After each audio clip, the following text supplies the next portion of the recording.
ஜனனி ஜன்ம சௌக்கியானாம் வர்தனி குலசம்பதாம் பதவி பூர்வ புண்ணியானாம் லிக்யதே ஜன்ம பத்திரிகா. சூரிய சோம அங்காரக புத குரு சுக்ர சனிபியஸ்ட ராகவே கேத்தவே நமஹா. 12 ராசிகள் 9 கிரகங்களோடு அனுகிரகத்தோடு 27 நட்சத்திரங்களுடைய ஆசீர்வாதங்களோடு டிசம்பர் மாத பலன்களை நம்ம பார்க்க போகிறோம். டிசம்பர் மாத பலன்கள் என்று சொல்லக்கூடிய கார்த்திகை மாதத்தில் ஒரு 15 நாட்கள் இருக்குது. அதே போல் மார்கழி மாதத்தில் ஒரு 15 நாட்கள் இருக்கும். இந்த கார்த்திகையும் மார்கழியும் இணைவது தான் பார்த்திங்கன்னா இந்த டிசம்பர் மாத ராசி பலன்கள். அப்போ இந்த டிசம்பர் மாதத்தில் 12 ராசி பலன்கள் எப்படி இருக்கும்? இப்போ பொதுவாக பார்த்திங்கன்னா ஒரு மாதத்துடைய விஷயங்களை நம்ம தெரிஞ்சுட்டால் தான் அந்த எந்த கோவிலுக்கு போகணும், ஒவ்வொரு மாதத்திற்கும் ஒவ்வொரு சிறப்பு இருக்குது. இப்போ கார்த்திகை மாதம்னா ஒரு சிறப்பு இருக்குது, மார்கழி மாதம்னா ஒரு சிறப்பு இருக்குது. இப்போ கார்த்திகை மாதம்னா என்ன சிறப்பு? கார்த்திகை தீபம் சிறப்பு, பரணி தீபம் சிறப்பு. அதே போல் பார்த்திங்க அப்படின்னு சொன்னால் கார்த்திகை மாதத்தில் எல்லோரும் மாலை போடுவாங்க. சபரிமலைக்கு மாலை போட்டு 48 நாள் விரதம் இருந்து கார்த்திகை மாதம் முழுவதும் விரதம் இருந்து மார்கழி மாதத்துலலாம் எல்லோரும் சபரிமலை யாத்திரை செல்லக்கூடிய ஐயப்ப பக்தர்கள் எல்லாருமே இருக்காங்க. ஸோ அப்படி இருக்கக்கூடிய அதாவது ஒரு சில விஷயங்கள் நம்ம ஜோதிடத்தில் ஒரு மாதத்துடைய பலன்களை நம்ம சொல்லி அடுத்த விஷயங்களை நம்ம சொல்கிறோன்னு சொன்னால் அப்போ அந்த பலன்களுக்கும் அந்த மாதங்களுக்கும் தனி சிறப்பு உண்டு. எந்த ஆலயத்திற்கு நம்ம போகணும், என்ன பரிகாரங்கள் நம்ம செஞ்சுக்கணும், ஒவ்வொரு மாதத்துக்கும் நம்ம ஒவ்வொரு விஷயங்கள் நம்ம தெரிஞ்சுக்கணும். அப்போ இந்த ராசி இந்த இப்போ மேஷ ராசி நம்ம எடுத்துனோன்னா எப்படி நம்ம பண்ணணும், எந்த கோவிலுக்கு நம்ம போகணும், நம்ம எப்படி இருக்கணும் அப்படிங்கிறத நம்ம தெரிஞ்சுக்கிறோம். அப்போ இந்த சபரிமலைக்கு எல்லாருமே யாத்திரை போவாங்க. சபரிமலை யாத்திரை போகும்போது எப்படி இருக்கும்? ஒவ்வொருத்தரும் பார்த்திங்கன்னா சில பேர் அந்த ஒவ்வொரு ஆலயத்திற்கும் சென்று வருவார்கள். ஒவ்வொரு ஆலயம் போவாங்க. சமயபுரம் போவாங்க. அதே போல் பார்த்திங்கன்னா ராமேஸ்வரம் போகக்கூடியவர்கள் இருப்பாங்க. ஒவ்வொருத்தரும் ஒரு ஆலயங்களை தொட்டு தேனி போகும்போது தேனி பக்கத்தில் இருக்கக்கூடிய சில சிவாலயங்கள் அந்த மாதிரி இருக்கக்கூடிய கோவில்களுக்கு அப்படியெல்லாம் கோவில்களுக்கெல்லாம் போகும்பொழுது உங்களுடைய ராசிக்கான கோவில்கள் அப்படி அது போகும் வழியில் வருது அப்படின்னு சொன்னால் அந்த ராசிக்கான கோவிலை நீங்கள் டச் பண்ணி போனீங்கன்னா ரொம்ப சிறப்பு. இந்த கோவிலுக்கு போக சொல்லியிருக்காங்க, ஸோ இந்த கோவிலுக்கு போயிட்டு போனால் ரொம்ப விசேஷமானது, என்னுடைய நட்சத்திர ராசிக்கு இந்த கோவில் சொல்லியிருக்காங்க சுவாமி, அப்போ இந்த கோவிலுக்கு நான் போயிட்டு வந்தால் எனக்கு நல்ல சிறப்பான விஷயங்கள். இப்போ நீங்கள் இதற்குன்னு போகிறதில்ல. அப்போ சபரிமலைக்கு நீங்கள் போகும்பொழுது உங்களுக்கு அந்த மாதிரி நீங்கள் போய் அந்த சுவாமி தரிசனம்லாம் நீங்கள் பண்ணினீங்க அப்படின்னு சொன்னால் ரொம்ப விசேஷமானது. இப்போது இந்த 27 நட்சத்திரம் நமக்கு இருக்குது. அஸ்வினி நட்சத்திரத்திலிருந்து ரேவதி நட்சத்திரம் வரையில் இருக்குது.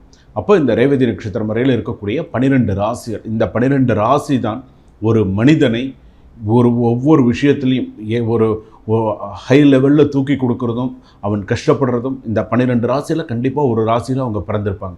அப்போ இந்த 12 ராசி பலன்களை அவர்கள் கரெக்டான முறையில் எடுத்துகிட்டு போகணும். என்ன செய்யணும், எப்படி பண்ணணும், இந்த மாதத்துக்கு நம்ம என்ன செஞ்சுக்கணும் அப்படிங்கிறத கரெக்டாக கொண்டு போகணும். அதே போல் நான் உங்கள் டாக்டர் வி ராஜ்குமார் சிவாச்சாரியார் பேசுகிறேன்.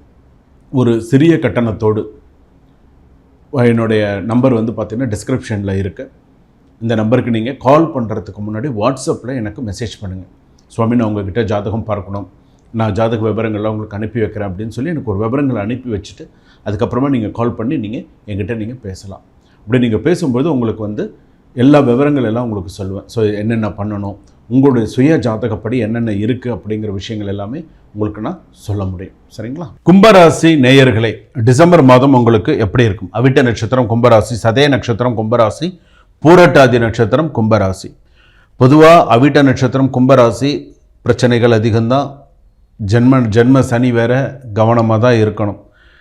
சதய நட்சத்திரம் கும்பராசி அதிகமாக கவனமாக இருக்கணும், கொஞ்சம் கவனம்லாம் பத்தாது. பூரட்டாதி நட்சத்திரம் கும்பராசி சமாளிப்பீங்க. இதுதான் உண்மை. எந்த ஒரு நிலையிலும் நினைத்ததை சாதிக்க வேண்டும் என்ற எண்ணத்துடன் இருக்கக்கூடியவர்கள் நீங்கள். அதே போல் குடும்பத்தில் சிறு சிறு குழப்பங்கள் மறையும். வருமானத்தில் தடையும் தாமதமும் கண்டிப்பாக உண்டு. ரொம்ப சிரமப்பட்டு தான் சில விஷயங்களை சக்ஸஸ் பண்ணணும், போராடி தான் ஜெயிக்கணும். ஏன்னா கும்பராசி பொறுத்தளவுக்கு எந்த ஒரு விஷயமுமே அவ்வளோ சீக்கிரம் கூடி வராது. ஒவ்வொரு விஷயமும் சரி, திருமண விஷயமாக இருந்தாலும் சரி, ஒரு புத்திர பாக்கியமாக இருந்தாலும் சரி, ஒரு சொத்து பத்து வாங்கக்கூடிய விஷயமாக இருந்தாலும் சரி, ஒரு திருமணத்தை எதிர்நோக்கி இருந்தாலும் சரி, ஒரு 2வது திருமணத்தை நோக்கி இருந்தாலும் சரி, இந்த விஷயங்கள் எல்லாமே தடங்களாகி தான் நடக்குமே தவிர எனக்கு இது ஈஸியாக முடிஞ்சிருச்சு அப்படின்னு வராது. சில பேர் வந்து இந்த டிசம்பர் மாதத்தில் சொத்து விற்கக்கூடிய ஒரு சூழ்நிலை கண்டிப்பாக உண்டு. ஒரு சொத்தை விற்று அடுத்தது ஏதாவது ஒன்று செய்யலாமா அப்படிங்கிற ஒரு சூழ்நிலைகள்லாம் வரும். ஸோ கவனமாக இருங்க. உடல் நலம் கவனம் தேவை. உடல் நலத்திலையும் கவனம் தேவை, மனநலத்திலையும் கவனம் தேவை. ஏன்னா நிறைய மனநலம் அதிகமாக பாதிச்சிருச்சு. என்னடா நம்ம அதுவும் இந்த ஜென்ம சனினால், அதுவும் இந்த கும்பராசிக்காரங்க படாத பாடு. மற்ற ராசிக்காரர்களாவது ஏதாவது ஒரு சில விஷயங்கள், இப்போ மேஷ ராசிலேருந்து நம்ம சொல்லிட்டு வரோம். சில ராசிகள்லாம் எப்படி இருக்குது, ப்ளஸ் மைனஸ் எல்லாமே நம்ம பார்த்துட்டு வரோம். ஆனால் கும்பராசியை பொறுத்த அளவுக்கு ரொம்ப சோர்ந்து போயிட்டாங்க. நம்ம எவ்வளவோ செஞ்சு, எவ்வளவோ கோயிலுக்கு போகிறீங்க, சாமி தரிசனம் பண்ணுறோம், எவ்வளவோ நிறைய நல்ல விஷயம். ஆனால் நம்மளோட கிரகநிலை மாற்றங்கள், நம்மளுடைய கிரகநிலைக்கு இதாவது இப்போ நம்ம பொது பலன்கள் நம்ம நிறையா சொல்கிறோம். இந்த பொது பலன்களே சில பேருக்கு அப்படியே பலிதம் மாறுது. சில பேருக்கு வந்து பார்த்தீங்க அப்படின்னு சொன்னால், சுவாமி நீங்கள் சொல்கிறது எனக்கு அப்படியே நடக்கிறது அப்படின்னு சொல்கிறாங்க. அப்போ அவங்க ஜாதகப்படி உங்களுடைய கிரகநிலையை படி தானே உங்களுக்கு நடக்கும். இப்போ இந்த மாதத்தில் சூரியன் இந்த இடத்துல இருக்குது, சந்திரன் இந்த இடத்துல இருக்குது, செவ்வாய் இந்த இடத்துல இருக்குது, நாங்கள் பலன்களை கணித்து நாங்கள் சொல்கிறோம்.